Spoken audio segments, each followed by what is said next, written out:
Thanks for tuning in. Tonight, we have the opportunity to go through the budget community presentation that we've been out in the community doing for the last week and a half or so. There's one more opportunity to see this in person tomorrow night down in the Matoka district. We'll get more details on that at the end. This is a brief summary of the presentation that was presented to the board a couple weeks back. Tonight, we have an opportunity to pass along information and take some questions through the Facebook chat. So please feel free at any time if you get on a slide. I won't stop as the questions come in, but we will answer them. We'll compile them and answer them at the end of the presentation. So no further ado, we'll jump right into it. And our first slide here just kind of lays out the budget in totality. So this is each one of these boxes represents the overall portion of the budget made up by these components. We're going to focus tonight, as you might guess by looking at it, in the lavender box there with the red outlines. That's the general fund part of the budget. That's the part that, to be most specific, that your taxes, your property taxes, personal property taxes, real estate taxes, all of those things fund that purple slice. We will touch on schools, which you see there to the far left-hand side, and obviously there is a relationship between taxes and that as well, but we won't go through just sort of the highlights there. State revenue plays a large role there.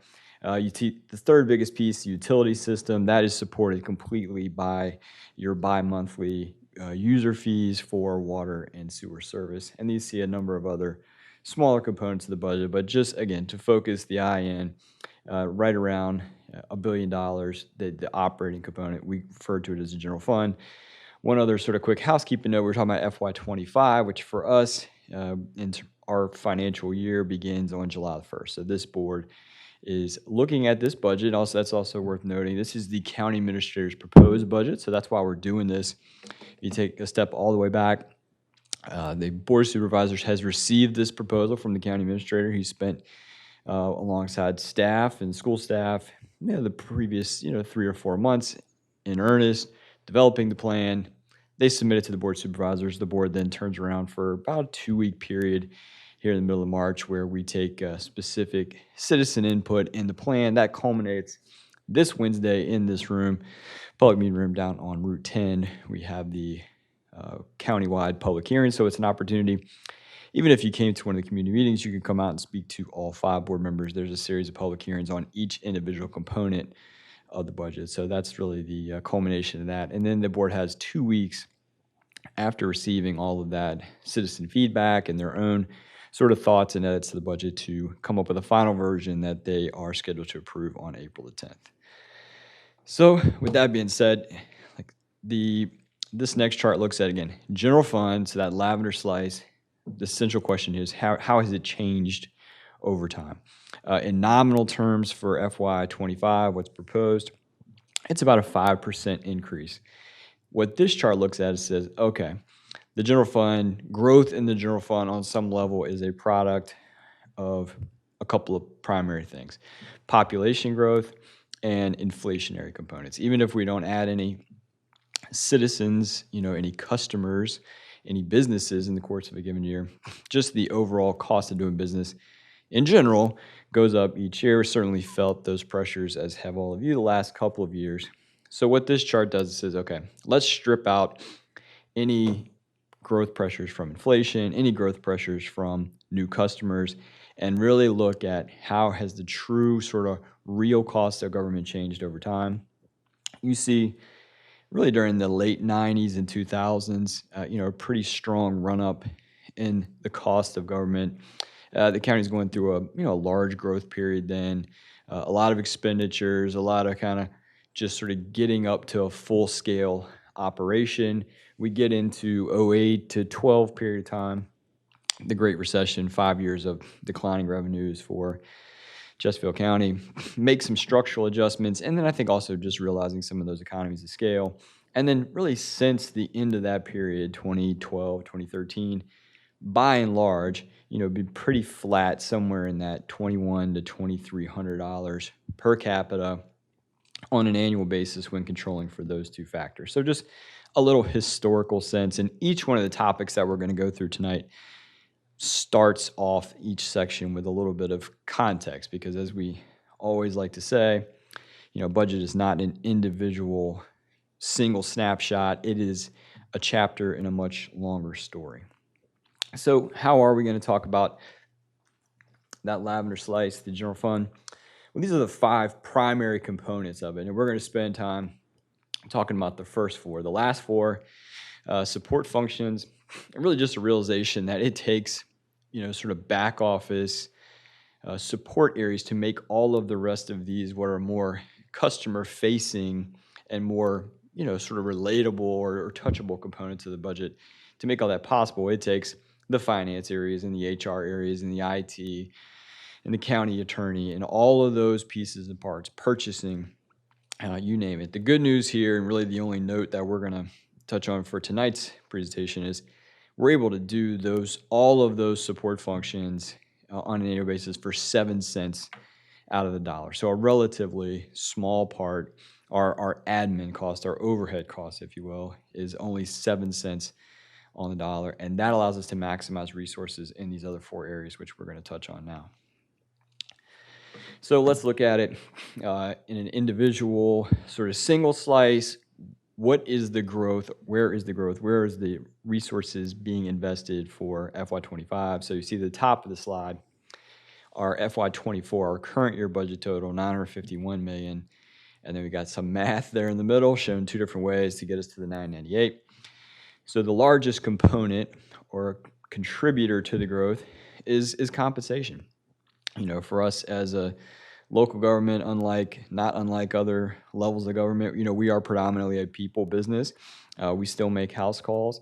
You dial 911, someone is coming out to talk to you. You send your kids to school, they're going to have a teacher there in front of them instructing them all day. That is our primary expense, and as you might expect, our primary cause of our year-to-year growth. So I'm going to touch on just a couple of components within that purple block there. Last year, in this year, FY24, we put in a public safety pay plan that increased the pay of all of our first responders by 10%. We did that January 1st, so just about, 75 days ago or so, that went into effect. So a contributor here to that $21 million is the annualization of the 10%. In addition to that, the board a couple years ago, in a multi-year effort to really get our public safety compensation where it needed to be, we instituted a step plan so that each year folks that qualify, do all the things they need to do from a performance perspective in our public safety agencies, get a 2.25% annual step. And that's a predictable environment that's very attractive for those agencies to recruit. And so this is a continuation of that. So again, heavy emphasis on public safety pay here. For the other employees, basically anyone that doesn't wear a badge, if that makes sense, 4% merit increase. That also goes into effect on January 1st is our merit date. And you see the last major component here, the retirement rate, again, for public safety, that they are in the public safety pension system for the state. And we are saving today for those pension promises that have been made to our first responders. The actuarial rate of that up almost 3 full percentage points, has about a $3 million cost. The next biggest component that I'll touch on real quick are local transfer to schools. Again, our school system is a marriage of state and local sources. This $15 million is a net increase. These are the local dollars that go to fund the school division. And that $15 million, as noted, is a net of a $20 million in recurring, meaning current year taxes that we send over, and then a step down of some one-time funding that the school system has been using. That is savings from a prior budget that we reappropriate. That nets out to 15, but our contribution, our commitment in recent years has been that $20 million level. So we're able to maintain that and able to do a lot of, execute a lot of initiatives in the school division with that funding. The other pieces, smaller components, capital, you see that the largest number there, the next largest piece on the slide, $5 million.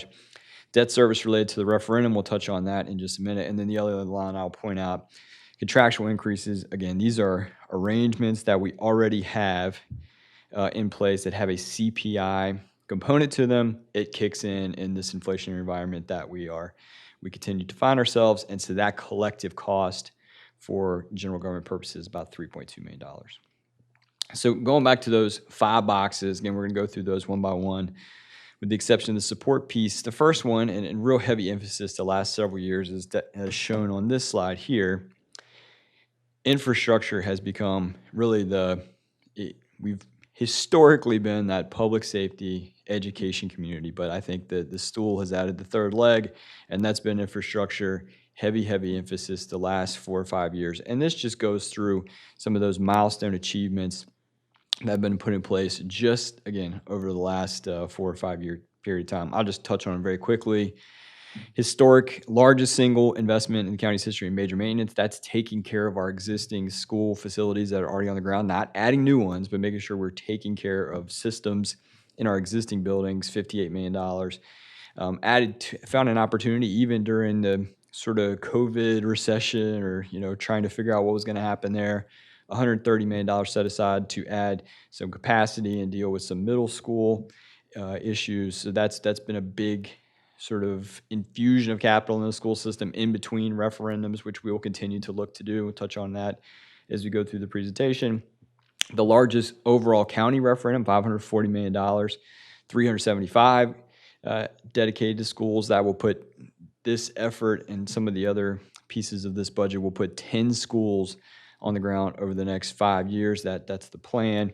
Adding, by the time this referendum is executed completely, around 8,500 seats, and really helping us get on top of our school capacity needs as a community is very exciting.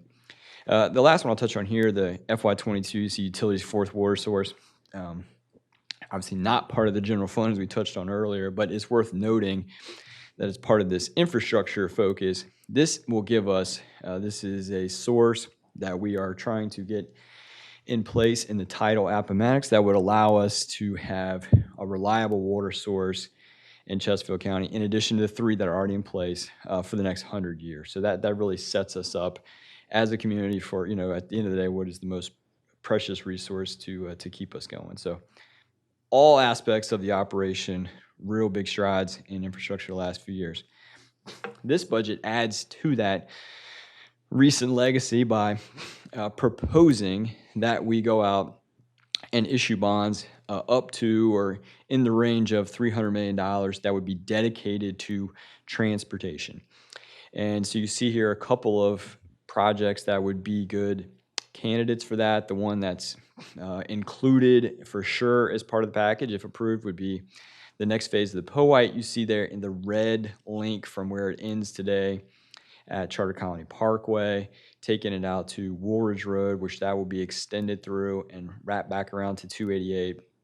So really giving us some much needed capacity, or connectivity rather, out in that portion of the county. That has $150 million of the expected $300 million piece here, and then a number of other needed improvements that could be included as part of that package. So really allowing us not to get completely on top of our transportation needs. I wouldn't suggest that, but it does allow us to make a big leap at it.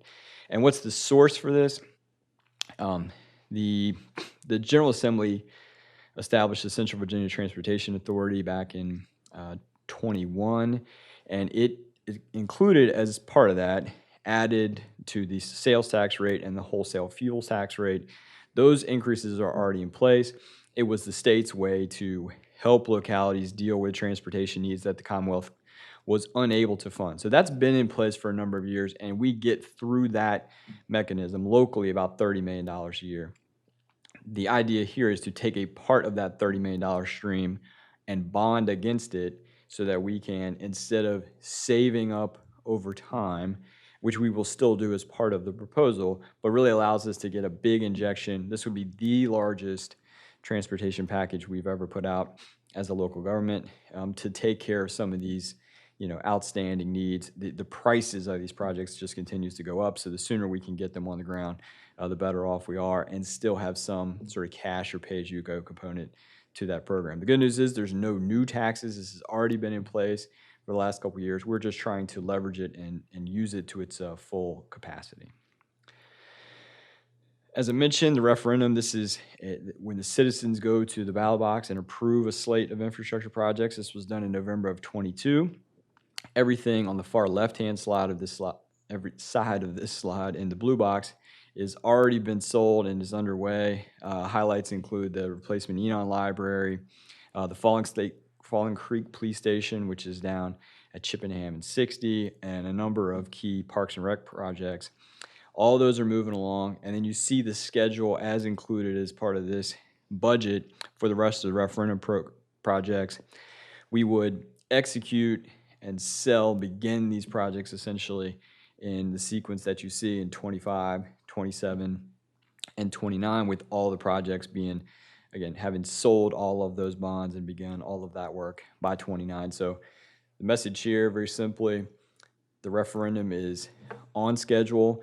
Everything, in fact, in the red boxes is moved up a little bit. This is a little different sequencing, again, trying to line up when we would need the money and when we can execute all of the work. But we believe within this window, 7 years from the date that it was approved, we can have all of this stuff in motion, which is certainly our goal when we set up and put a referendum in front of the public. So we'll continue to update on this. Obviously, this is going to be a multi-year narrative, multi-year story, and we do update this on multiple times throughout the course of the year.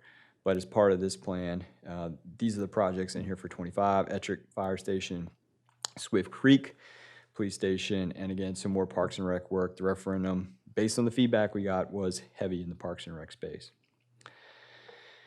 Another infrastructure topic we talked about on the school side, but we do the same thing for the county, taking care of the facilities that are already on the ground. It's one thing to add capacity in the system for fire response or whatever the case may be, and we need to do that, but we also need to make sure we're taking care of what has already been constructed and is already serving pockets of the population. So our goal in this space has been to reinvest 2.5% of replacement cost of these facilities on an annual basis. We achieved that goal in FY20, and we've been able to maintain and increase that level since then, $14.1 million in this budget, taking care of things that are already on the ground and, again, serving our residents on a daily basis. Education, again, the next big piece of the budget. We touched on this.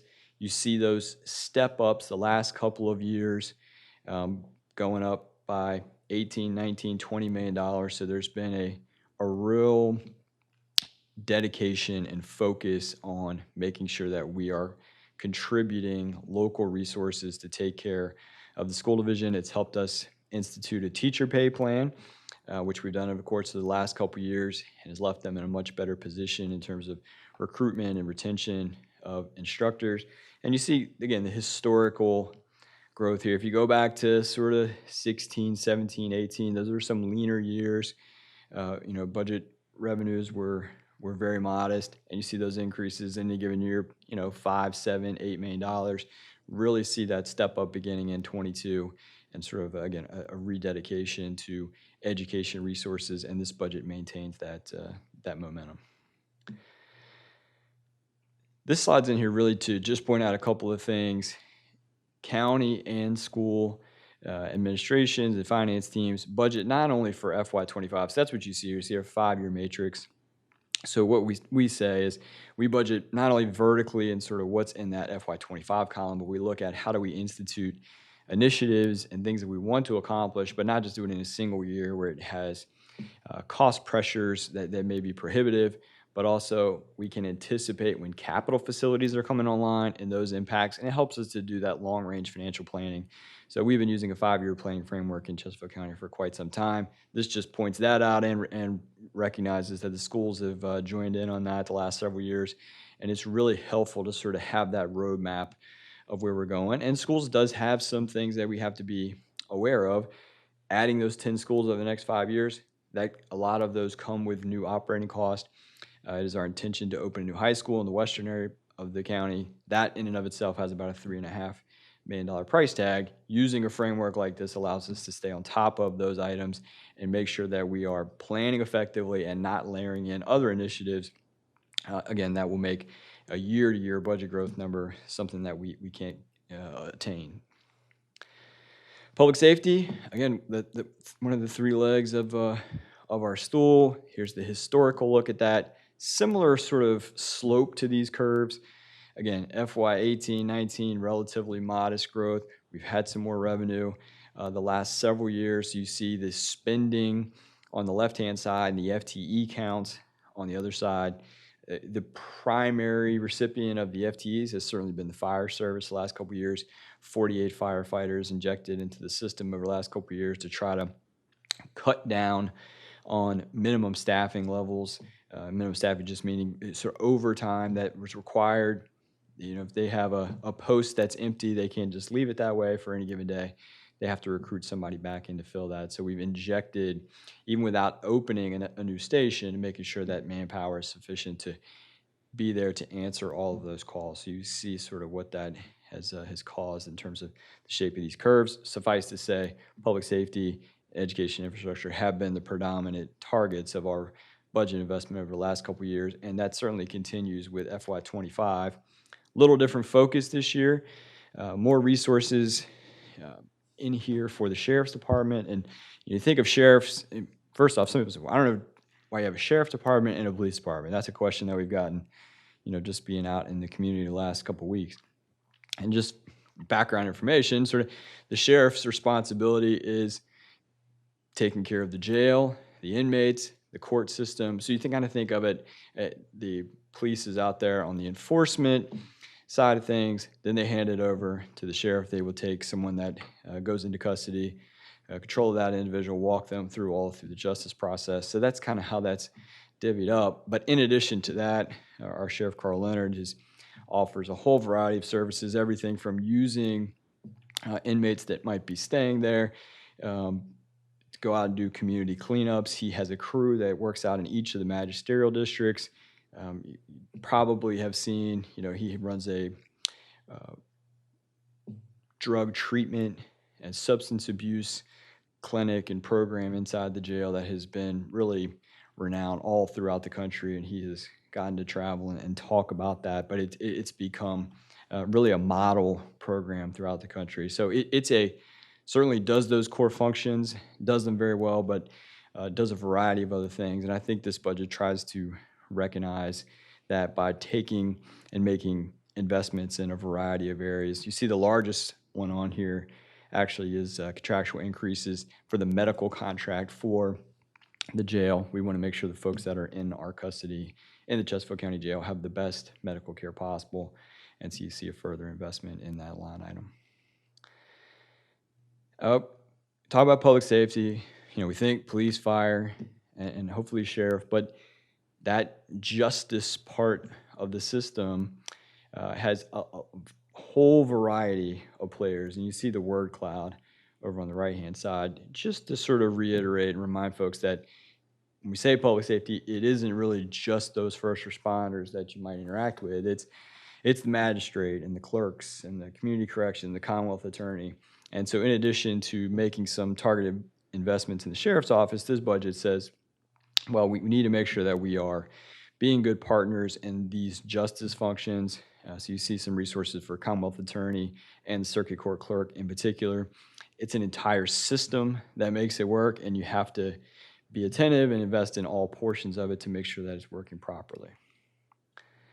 Community services engagement, this is just a title that we created to represent all the other pieces of local government that really are outward-facing, citizen engaging type lines of business. Everything in this slice of the pie we do for about 12 cents on the dollar, and includes things like parks, libraries, mental health, all of those areas that people rely on and interact with on a daily basis. It's a very, very wide and diverse book of business. We're able to do it for a pretty low cost. And we, have a pretty high customer count. You see here, these are some stats tracked by some of these folks that live inside the community service umbrella, Parks and Rec. They measure visits to the parks on an annual basis for the last full calendar year, almost 6.2, 6.3 million visits. So, and certainly we've seen parks rise to up people's priority list through COVID, and we've seen the folks showing up on a daily and weekly basis to our park system. So what's in this budget what are the specific investments in this space, and I'll touch on just a few of these. Again, there's much more detailed information for all of this content. We did a presentation that's about 3 times this length, and then there's almost a 400-page budget document that goes into all of these pieces. That's all available on the website. You can watch the video of the original presentation, or if you're more of a spreadsheet table kind of person, you can go and peruse the document. The first one listed up here, athletic field crew. This is kind of that major maintenance concept that we talked about a little bit earlier on a day-to-day basis. So this adds 8 FTEs to go out and make sure that the fields that our local leagues play on, whatever the sport, are taken care of and are really upheld to that Chesterfield County standard. So we're getting much more traction and much more usage of our facilities, and so need to make sure that, again, that day-to-day type maintenance of that asset is something that we're staying on top of. Community engagement, that's an individual department that has a variety of business lines in there, one of which is this community access on demand program, which is an Uber-esque concept. For $6, you can call and schedule rides to go to the grocery store, go to medical appointments, whatever the case might be. There's been a pickup in interest of that the last couple of years, trying to make sure that, particularly for our lower income and senior populations where transportation can become an impediment, that we've got this program in place. So this is our part of that cost. Obviously, there is that $6 ride fee, but there's also a local subsidy that goes along with that. So as the ridership has increased, further investment to make sure that we can continue to offer that program. And then lastly, I see libraries in here, part-time to full-time conversion. In the 08 to 12 space, there were budget reductions and position reductions across the spectrum. Libraries was certainly a place where that occurred. We built back coming out of the recession with part-time folks, and the job market was in our favor at that time. It was easier to fill those part-time slots. Now, job market is considerably tighter. Folks are looking for full-time work. So what this does is take multiple part-times off the books to add one full-time in. So the cost isn't the full cost of a full-time position. It's netted off against that part-time piece. But this has been one of those initiatives, we referenced the 5-year plan, we've been putting in place over the course of multiple budgets, and this should bring this to culmination, 7 FTEs back into the system. And the idea is there's less turnover.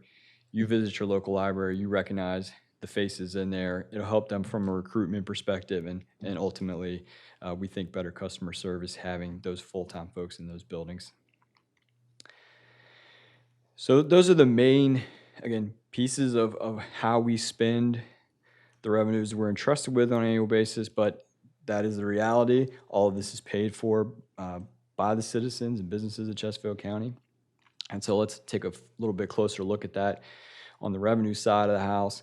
You see, these are our major categories of revenue, and typically, if you look at the county over a longer period of time, and we'll do some of that here in a second, the big 3 for us are real estate taxes. That's taxes on your real property, your primarily your house.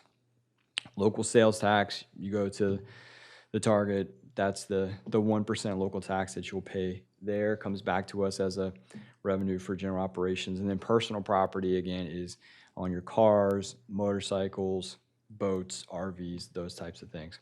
The other components of this, as the chart sort of represents, state and federal revenue, really static over time. Not a large growth there. It's been, it's predictable in a way, but it hasn't moved a whole lot. The rest of these are fairly specific to individual programs, fees or permits, those types of things. But those are the big 3. This particular budget, as you see on the bar chart on the right-hand side, is fueled by growth in the real estate revenue. That hasn't always been the case. And we like to see a little bit more balance in terms of where the revenue is coming from. Again, over a longer period of time, it is more balanced, but this particular year, real estate taxes are the primary driver, as the title of the slide suggests.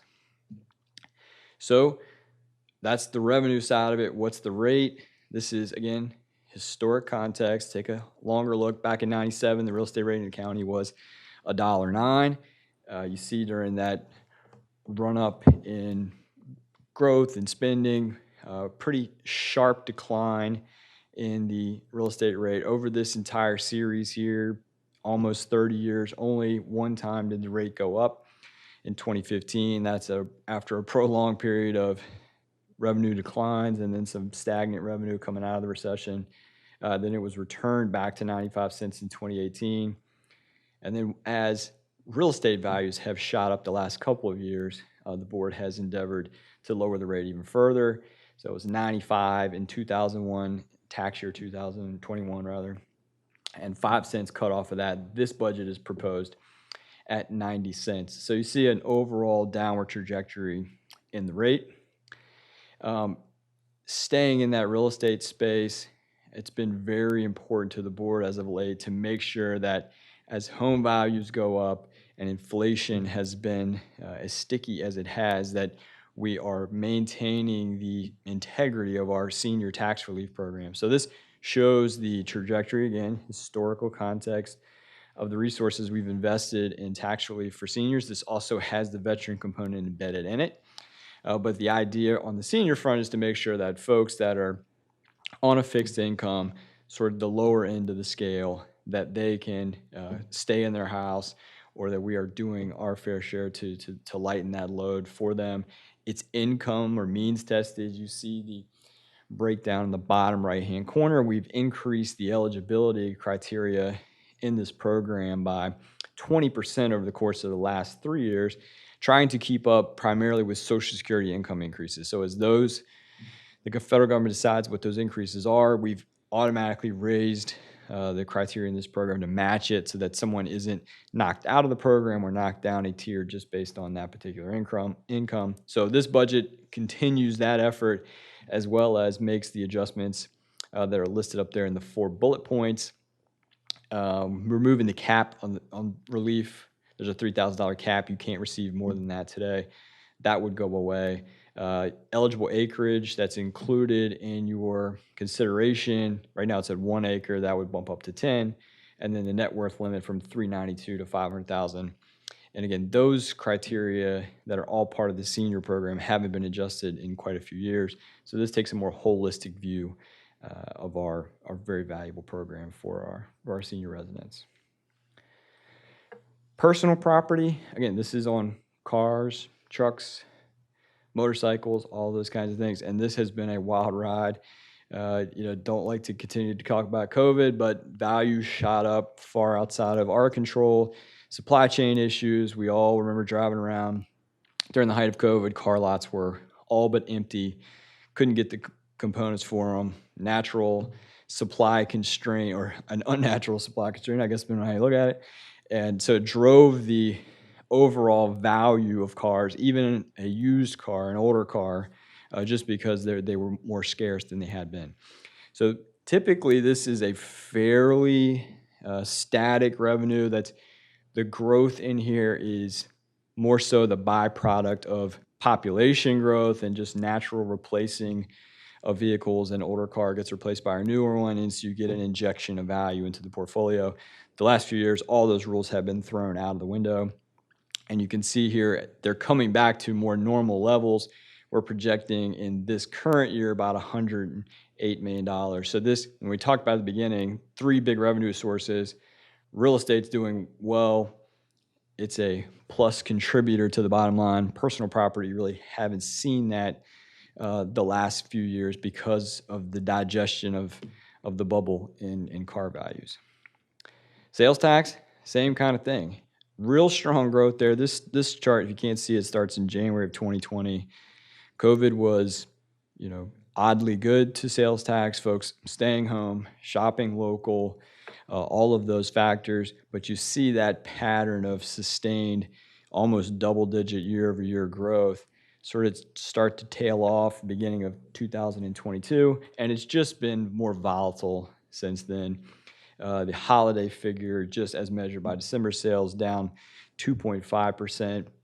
So again, of those 3 major sources, home values up again this year, average around 8%. The other 2, much harder to lean on in terms of building a budget. So all that being said, there are still items in here, as there are on the school side, that are recognized needs or requests from departments that aren't included in the budget. These are things that are up for consideration now, or probably more so would be something that we will come back to in a future year and consider or reevaluate. The point of the slide is just because we get a request in from a department doesn't mean that it gets included in the budget. We are going through and deciding, what is something that we can take on that's a high priority need and something that we can fund, from a feasibility perspective. The full list of all of these items, as it is for the school division, are included as part of the budget document that's online. The superintendent, like I said, had a list of around $23.5 million, give or take. I think, and the general consensus is, as the state finalizes their budget and hopefully it gets across the governor's desk, that a lot of those outstanding priorities will be able to be added back into the school budget once the funding on the state side becomes much clearer than it is today. The local number, as we touched on in this presentation a couple of times, locked in at plus $20 million. Last note here, tomorrow night, March 26th in Matoaka Elementary, and then we wrap up the sort of primary public engagement period on Wednesday night in this room at the public hearing, and then 2 weeks out to budget adoption on the 10th. On the right-hand side, blueprint at chesterfield.gov. The budget team's checking that 24 hours a day. If you have questions or comments or need some information, but you can go online at that same website and see not only the FY2025 proposed, the current year budget, line item detail, anything that you want to get into is available to you. With that, I'm happy to turn it over and take any questions that you might have, and we will hang out for a little while and see if there's anything that has come through on the Facebook Live feed.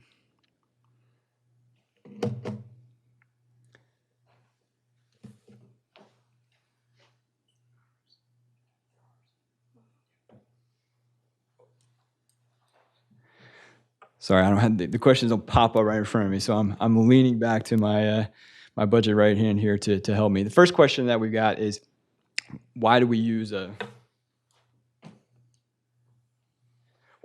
specific local government deflator? This is getting into that first chart that we went through. It looks sort of the history of how the general fund has changed over time, and everybody's got their inflation measure that they use. For us, the federal government, the Bureau of Economic Analysis, does publish a CPI. I think everybody's familiar with that one. That is very specific to state and local governments. The bundle of goods and services that we buy on an annual basis is very different than what a household would buy or even what a business would buy. So we recognize that fact and we use the BEA factor. We have used that since that chart has been created. I think it's just the most accurate representation of exactly the bundle of goods and services that we purchase as a local government. I would argue too that the most important single determinant in that is wage growth. As we touched on, we are a people-heavy business. The cost of our personnel is our main, determinant of cost, captured in there, but something that we also just look at in terms of what wage growth is nationally, and as that ebbs and flows, we try to stay within some reasonable factor of the wage growth. But again, it's definitely going to be a determinant of what happens with the budget. Question 2 is a good one. Aren't the roads supposed to be maintained by VDOT? They are. Our roads in Chesterfield County are maintained. We don't have resources in this budget. We don't have the capacity within our revenue streams to fund annual road maintenance. That is a state responsibility. But I think, the realization that Chesterfield County and everybody else, all of our other partners in Central Virginia Transportation Authority, and there's a similar transportation authority in Hampton Roads and one in Northern Virginia, the realization has been the state can't keep up with all of the needs and the quality of service, the quality of road work, and the connectivity that a community like Chesterfield County, or really, again, any of the localities in Central Virginia. So the CVTA was created a number of years ago to give us a little more local autonomy. We still work very closely with the state and the feds, where it's appropriate to get funding for major projects. But with the CVTA, we've been able to take control of our own destiny a little bit more and add in some local revenues, to that mix. And I think that's what you're seeing here. None of it, even the $300 million, doesn't begin to touch all of the needs that we have, but it does allow us to, again, take advantage of the opportunity that's been afforded us by the General Assembly and knock out some of these longstanding projects. That next piece of the POITE, once you tee that in with the Woolridge Road extension, it really adds some, as mentioned, some much needed connectivity in that western part of the county. There are library projects, question 3, just reading exactly how it came across. There are library projects, but aren't libraries on the decline? I'm not sure exactly what is meant by that. I think what we have seen, again, a lot of the capital decisions in here, particularly for parks and libraries, are shaped by, as are many things in this world, by the pandemic. Libraries, even before that a little bit, have really morphed more so into a community space. You can go in there. There are meeting rooms that are in all of our spaces, are utilized on a very, very heavy basis. Community groups being able to go in there and have a spot to meet and go through and handle their business. You can go in there. The internet access has certainly become a vital community resource. We still have lots of stacks of books, and children and families are going there and check out resources. We have small business centers that are embedded in there. So I think libraries, as they have been a traditional model of going and checking out books and bringing them back in 2 weeks, is that the primary focus today? It's still a big part of it, but I think their mission has certainly broadened. And if you've been in our new Midlothian branch or been to the recently renovated Central Library, you can go in there and really get a sense of the diverse mix of programs and services that are offered in libraries. And I think that is really the value that the community has seen, and why the referendum projects were supported and why we continue to invest in them. And I think the other thing I would note there is it's really more of an emphasis of getting all of our existing branches up to sort of the same level of service standard in terms of size and offerings. Enon is in the 4,000 square foot range, and so that will get that up closer to the footprint of the Midlothian Library. It's doing the same thing at Ettrick and Matoaka. So it's not adding branches to the system as much as it is, again, having that more equal standard across the county.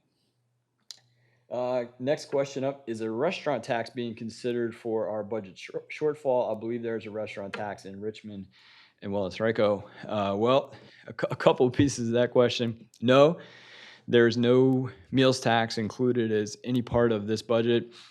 I also wouldn't describe anything that we've been through here tonight as a budget shortfall. I think, again, schools has some yet unprogrammed needs. I think that will come into focus here over the next 2 weeks, hopefully. Again, as they got an update from the state last night, I understand. And so they are going through and trying to understand exactly all the revenue that will be made available to them. And on our side, there will be a little bit of a trading out here or there, perhaps, as we have a smaller piece of state revenue, but there's still some opportunities to add in an additional expenditure here or there, particularly in our constitutional officer areas, sheriff, and some of those other places. But I wouldn't say that we have a budget shortfall by any stretch of the imagination. Meals tax, not included here. Really hasn't been part of the FY2025 conversations in any way. There is one in Richmond and there is one in Henrico, as pointed out in here, but we feel like we're in a pretty good place with the revenue mix that we've got in here today for what's being proposed. Next question up here. What about staffing for the medic running out of the Manchester fire station? And again, this really speaks to an issue I think that we've been talking about, the fire chief in particular, over the course of the last several years. Volunteerism, not just in the EMS space, but in many aspects of life, has been on the decline. That's been true for a number of our volunteer companies. So it is something that we are actively looking at. When is that point where you cut over from volunteer service to county, staff service for medics? We've added resources just with some of the federal monies that have been made available for an ambulance company that is sort of peak ambulance demand, wherever that might be. They're not tied to a station. So if they have, a day where, maybe the volunteer hours are down a little bit, we can go in and backfill. So we have coming to the realization that that's something that we need to be on top of. We had our fire chief in front of our advisory committee just last week talking about this topic. And I would say that that is one of those things that it's absolutely a priority for FY26, and we're looking at every opportunity we can to advance that wherever possible. I think we've developed a pretty good reputation for taking care of those fire staffing needs over the last couple budgets, and I would say that one's next on the list. So good question. All right, I'm told by the budget staff that wraps up our questions again. But this isn't your only opportunity. If you've been following along, we appreciate you joining us tonight. Again, you can go to the website, submit questions on there. You can come down and visit us in Matoaka Elementary School tomorrow night, or we'll be right back here at this podium on Wednesday, 6 o'clock in the public meeting room. And as always, the board members receive emails, phone calls, questions. You can just call the budget department directly and leave a comment or answer a question. Our goal is to get you any information you possibly can. We have a wealth of information on the county website if you want to go out and take a look at it. Thanks again for tuning in. Thanks for your continued participation, and thanks for the great questions. Y'all have a good night, and thanks again. Bye.